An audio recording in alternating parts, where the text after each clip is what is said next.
maybe some of the people in the front want to sit down. Cool. So before we start, I would like to ask the Sustain Us Indigenous Youth Delegation to open up the space.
Thank you so much. It is an honor having you.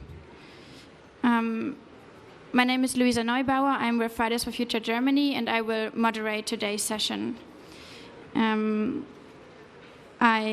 are honored, Greta and me are honored to have such an incredible group of people with us today. Thank you so much for listening to all of us. Greta, it's your turn. Yes, so we have noticed there is some media attention, and we thought then it is our moral duty to use that media attention. Luisa and I want to use our platform and to lend our voices to those who need to tell their stories. So me and Luisa will not be speaking today. Instead, we will let others speak. We are privileged, and our stories have been told many times over and over again. And it is not our stories that needs to be told and listened to. It is the others, it is the people, especially from the global south and from indigenous communities who needs to tell their stories. Because the climate emergency is not just something that will impact us in the future. It is not something that will have an impact on children living today when they grow up. It is already affecting countless of people today. People are suffering and dying from it today. So that's why we have created this event to hope that it will be some kind of platform to share the stories that needs to be shared. Thank you so much, Greta. So for that, we invited 6 former youth activists from around the world to share their stories, and we thank you for respecting them and listening to them very carefully. We are very privileged to be surrounded by such incredible people, and to start off, I would like to invite Carl and Zacharias from the Marshall Islands. It is an honor having you. It's your time to speak. Yahweh and greetings from the Marshall Islands. Before I came to Madrid, exactly 2 weeks ago, I experienced 16-foot swells that forced 200 people from their homes. Not only do we have inundations, but we also have the dengue fever epidemic, the flu. And I know just recently, our Pacific neighbors in Samoa are fighting the measles that took 70 lives, 30 of which are children under the age of 4. These are illnesses linked to and made worse by climate change. We've been told that if we want to stay in our islands, we'd have to adapt and elevate, and with migration as the only plan B. We're having to deal with these issues that we in the first place did not create. And may I remind you, the Marshall Islands' contribution to climate change is only 0.00001% of the world's emissions. This is why our country is pushing for a social media campaign called Mad for Survival, and we encourage everyone to join in. My home is only 2 meters above water. With the threats of climate change, we'd lose 2 meters of our culture, our Yahweh, our Manat, our Roro, our Beat, our language, 2 meters of our legends. This is why we created a Youth Leaders Coalition that has the youth create innovative ways to fight climate change and lobby them towards our leaders. A team of students came up with a new sustainable design for a seawall that our Minister of Environment, David Paul, has shown interest towards. This is why our youth should be more involved. When you are in trouble, you find new solutions to face it. And our youth has proven to do so. This is why I'm here, to represent them and their ideas, to be a part of the generation that's going to end the fight against climate change, to voice out the reality of the future that the Marshall Islands is facing, to tell you that we don't want to lose our only 2 meters. Thank you.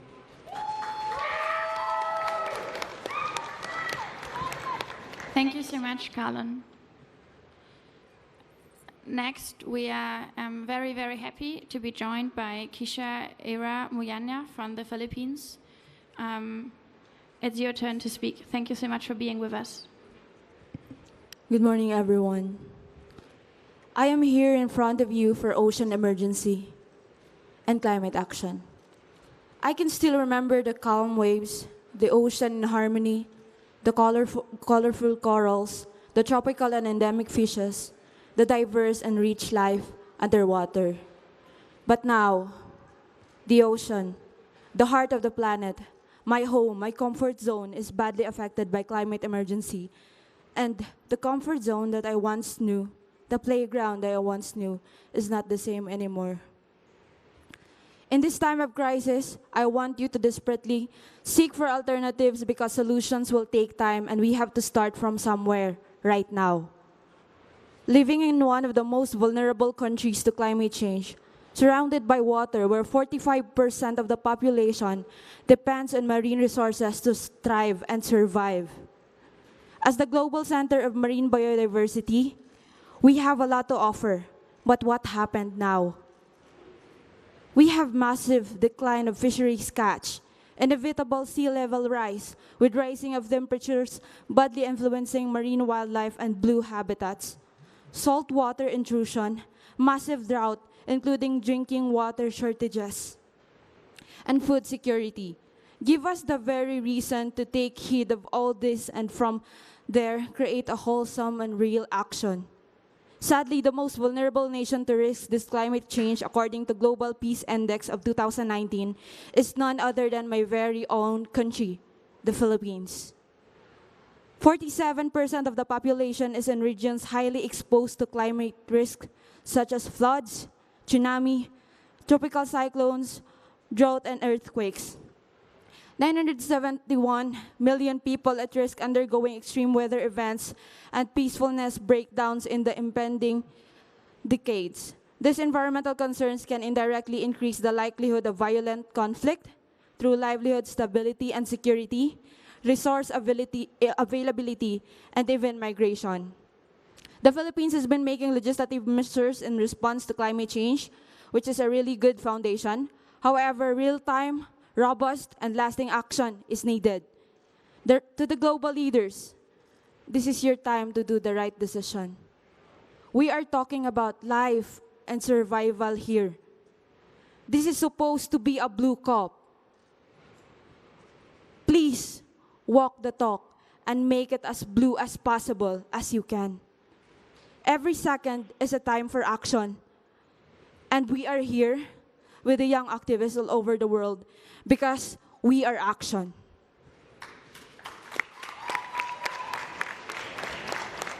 Thank you so much, Keisha. We are inviting next to speak Ashok Makichan from Moscow, Russia. Thank you so much for joining today. A year ago, I didn't know anything about climate crisis, and now I am spending all my time trying to do something. And next Friday will be my 40 week, and 41 week I will have a trial for peaceful protest on October 25. Yeah, most likely I will be arrested for a few days, but it's not important. A year ago, Greta Thunberg said in her speech that our house is on fire. Everyone thought that it was a metaphor, but then, during the summer, whole Siberia were burning, rainforest of Amazonia, Congo. It was not a metaphor, it was real. You have seen everything: extinction of species, floodings, hunger, and death. Is it not enough for you? When Hitler and Stalin were invading the countries and killing people, we did nothing. When Hitler invaded Europe, we did nothing. Then he almost invaded the whole world. Then people stopped him. Not countries, guns, tanks, but people, for their children's sake. Why I am an activist? It's not because of my future. It's because there are pure, wonderful girls and boys. They deserve a future. They deserve a better world. I am from Russia, where everyone can be arrested for anything. But I am not afraid to be arrested. I am afraid not to do enough. And I think, and I believe, that we can change everything, because behind us there are millions of people. Behind us there is a science, and activism is a solution. I started climate strikes, single strikes, and I was alone. Yeah, but I never been alone. And now I am not alone even in Russia. We are not going to give up. We're getting stronger by the hour, because we have to do stronger. But we need your help. You need everyone's help. Because, yeah, we're watching you, but we're helping you. So please, act now.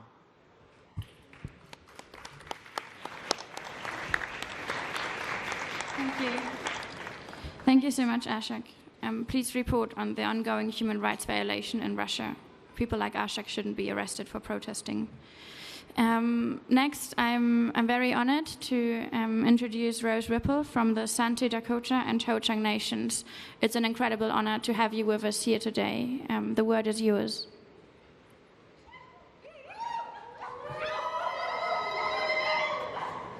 I remember the sunshine on my skin as I stood at the headwaters of the Mississippi River, the drinking source for over 18 million humans. Here in Minnesota, I joined other indigenous youth to prepare for our month-long canoe journey through our stolen ancestral homelands. We paddled to raise awareness of the Line 3 tar sands oil pipeline that threatens to devastate our communities. We dipped our cupped hands in the river, sipping the clean water. This is the same sacred river where my Dakota ancestors have been harvesting our sacred manumin for thousands of years. This river is important and sacred, not only to my ancestors, but for my people still to this day. We happily canoed down this river for weeks, smiling and laughing, sharing our dreams for a fossil fuel world. Soon after, everything changed. Things were darker. The sky, the water, the air. Our group came underneath the shadow of a factory looming over our lands like a nightmare.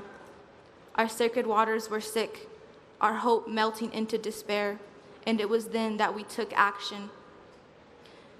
In a historic case against the pipeline, we came together as youth to intervene with 5 other tribes to fight for justice.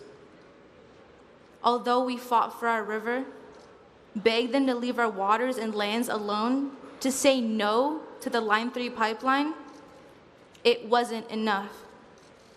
The pipeline was unanimously approved.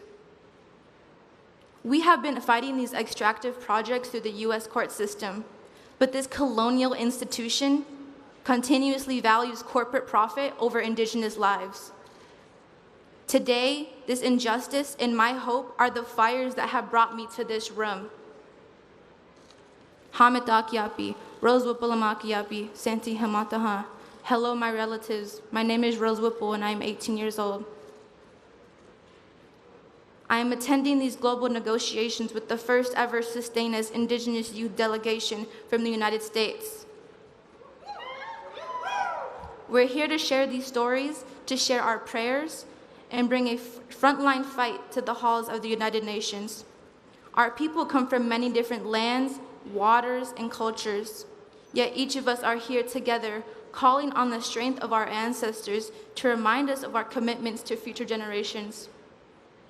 Our movements for the protection of our sacred sites and lands sound like Protect Mauna Kea, No Shasta Dam raised in California, Stand with Bears Ears in Utah, and Demilitarize Guam. Our movements for our waters sound like Stop Jordan Cove in Oregon, Save Bristol Bay in Alaska, No Keystone XL pipeline, and no DAPL expansion across the Great Plains, and especially no Line 3 pipeline in Minnesota.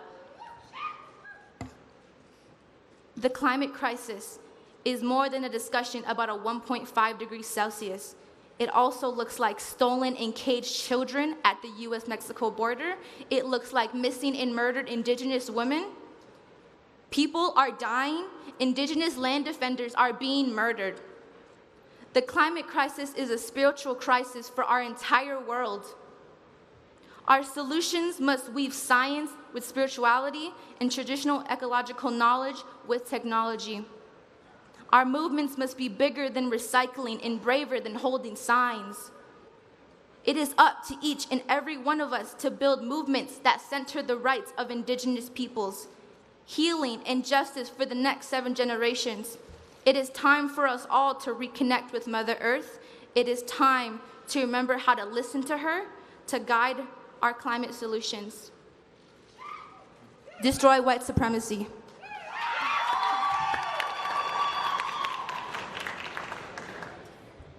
Thank you so much, Rose. This is so important to hear. I'm so happy to pass on the word to Hilda Flavia Nakabuye from Uganda. It's fantastic to have you here, Hilda. Please let us know what you have to say.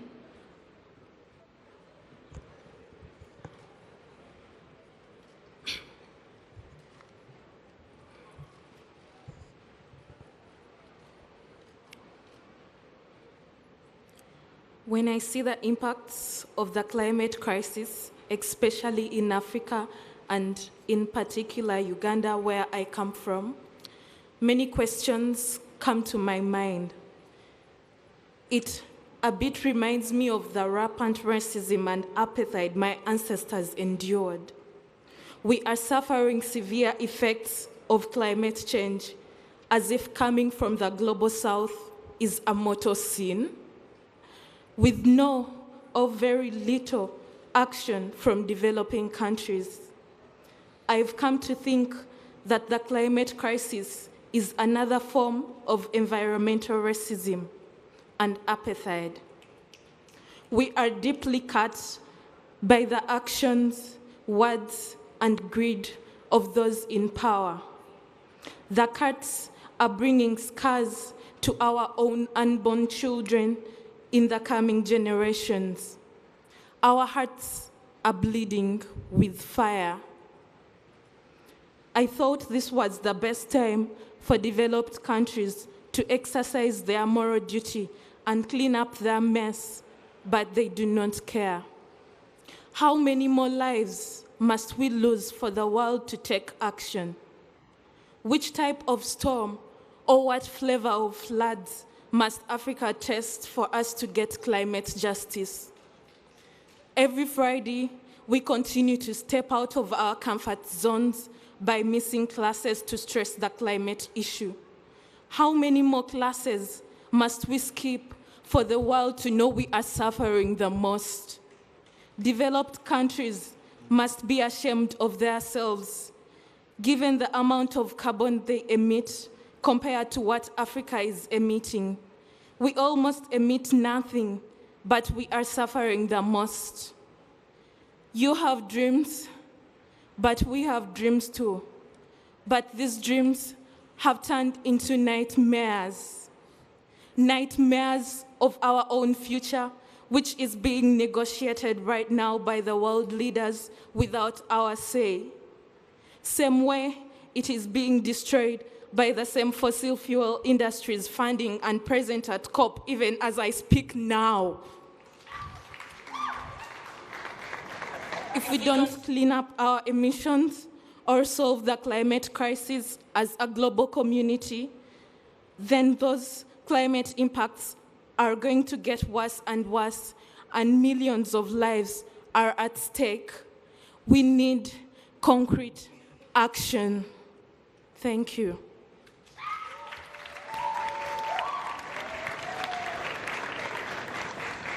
Thank you so much, Hilda. Please think about her words. And finally, we are incredibly happy to have Angela Valenzuela from Chile with us, the country where we should be speaking now, actually. Thank you so much for coming to us to hear this panel today, Angela. Thank you so much for representing Chile here.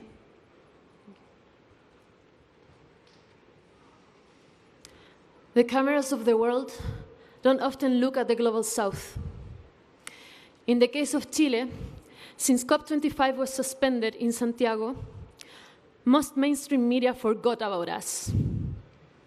Millions of people marching on the streets for a dignified life. It's not about 30 pesos. It's about 30 years of democratic governments that failed to protect us and to listen to our demands. Chile woke up. We said enough. We can't sustain a system that sacrifices people and drives the climate crisis for the benefit of a few. As a response to the unrest in Chile, the government declared a state of emergency.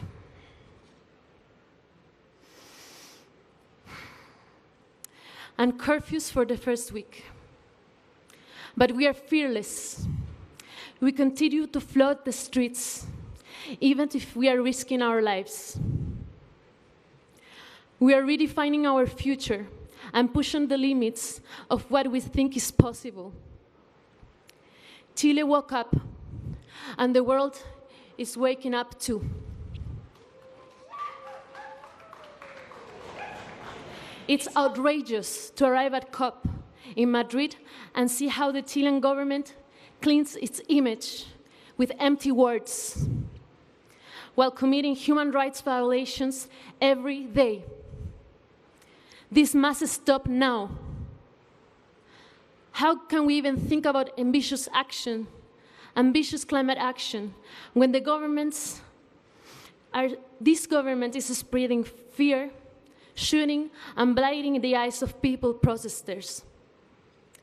In order to address the climate crisis, human rights must be protected. While countries congratulate each other for their weak commitments, the world is literally burning out. We only have few years to stay below 1.5 degrees of warming. We are clear on what needs to be done. The solutions are simple. We lack the political commitment. Over the last week of negotiations at COP, governments are discussing the wrong thing. Instead of talking about how to transition from fossil fuels, COP25 is focused on finding elaborate ways for rich, industrialized countries to be able to carry on polluting while pretending not to. As we know well in Chile, neoliberalism is a dead cult. As we know from past attempts, the market will not save us from the climate crisis. In fact, the opposite. The conversations that governments should be having are actually about the real current impacts of climate change that communities around the world are facing, like my friends have described now. People are already dying in the climate emergency, and these communities need support. But again, it seems that some lives matter more than others. The rich and powerful seem happy to sacrifice our communities in the pursuit of profit. So here at COP, back in Chile and around the world, people will continue to rise against governments that do not represent us. Our lives are not up for negotiation. Our planet is not for sale.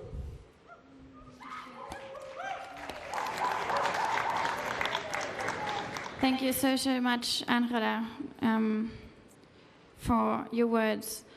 I am not too sure if we have time for questions.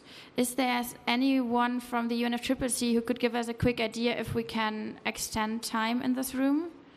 Could there anyone give us a signal? Okay, so I guess we just keep going until,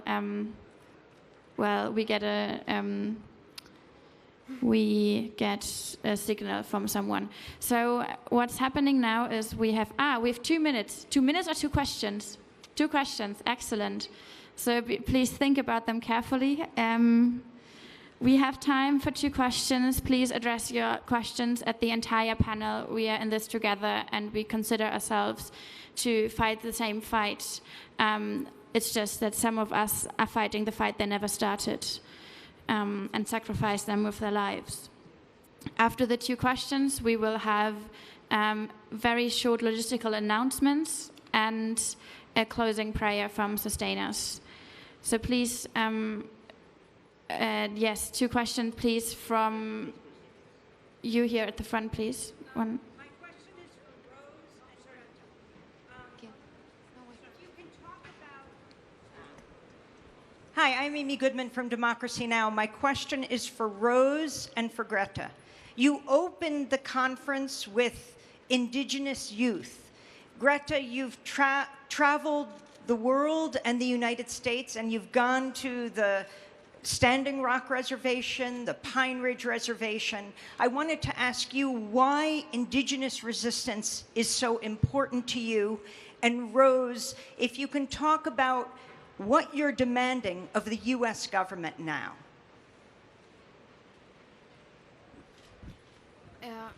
It is so incredibly important that we listen to indigenous people because they are suffering and their rights are being violated across the world, and they are also among the ones who are being hit the most and quickest by the climate and environmental emergency.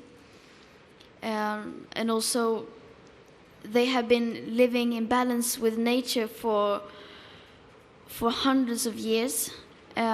So we have, I think, we need to listen to them because they have valuable knowledge we need in this crucial time of crisis. Thank you, Greta. Rose? Thank you for your question.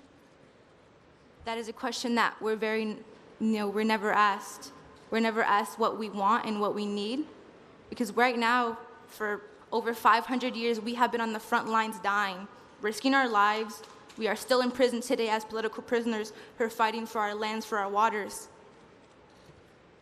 And I think right now, Indigenous people worldwide, in general, are just asking to be listened to be stood with, and not to be in the background, to be in the front. Because we are on the front lines doing this work today, right now. We deserve to be listened to, and we also deserve to have our lands back. Thank you so much, Rose. And we have time for one last question, maybe at the other panelists. So every question for, yes, everyone else here. I think you over there.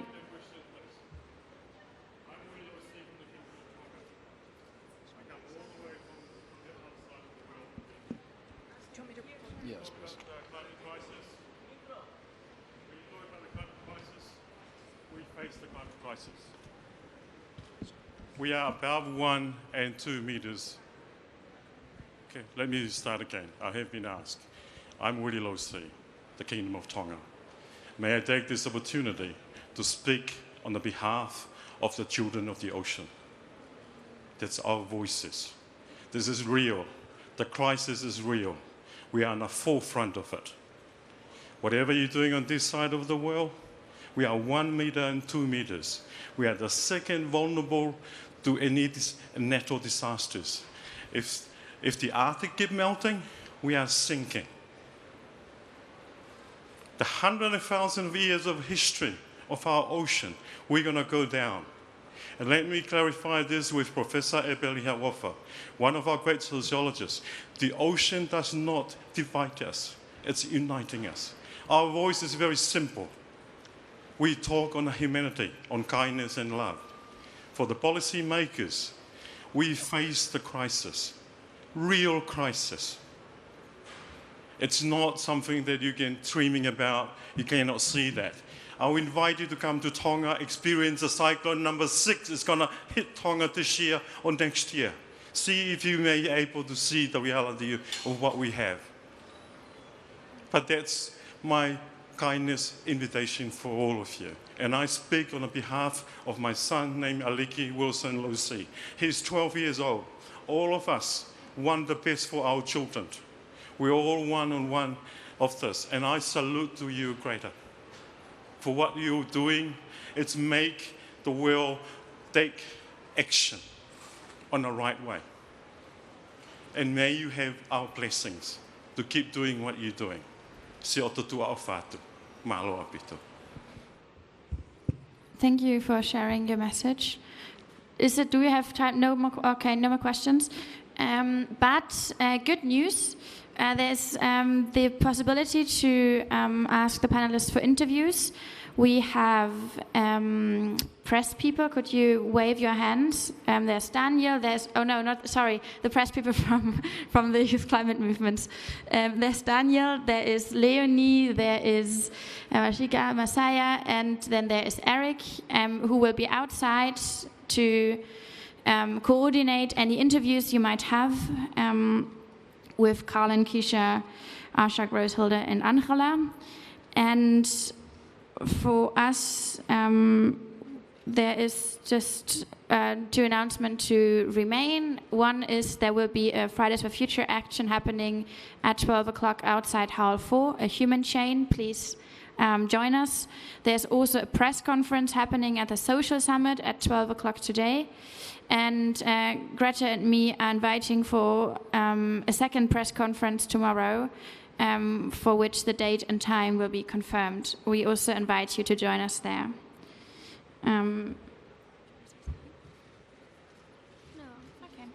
And yes, so I am again hugely honored and privileged to invite the sustainers, youth indigenous climate activists to join us. Please let us respect this time. We need to close the space together. Thank you so much for coming here. And thank you for everyone here in the audience for joining us today.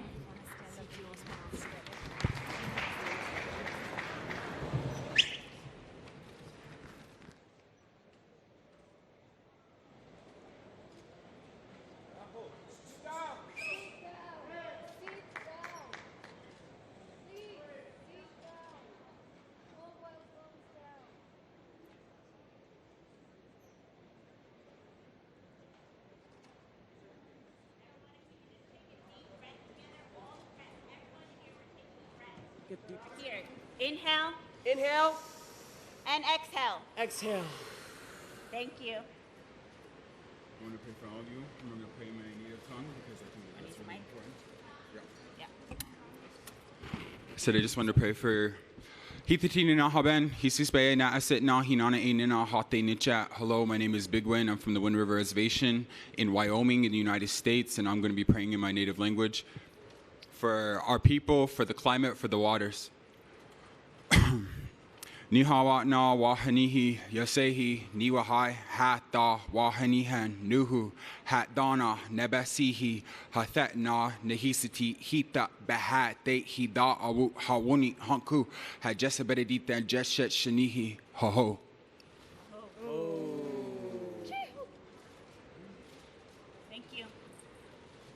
If I make one last announcement, we invited you to come here to talk about the stories that aren't heard. So please write about them, report about them, that are the people that need to be heard. Greta and me, we've shared our stories. We need to face the stories, the real stories of people struggling every day in a fight they've never started. Thank you so much for taking this seriously and respecting us. Thanks.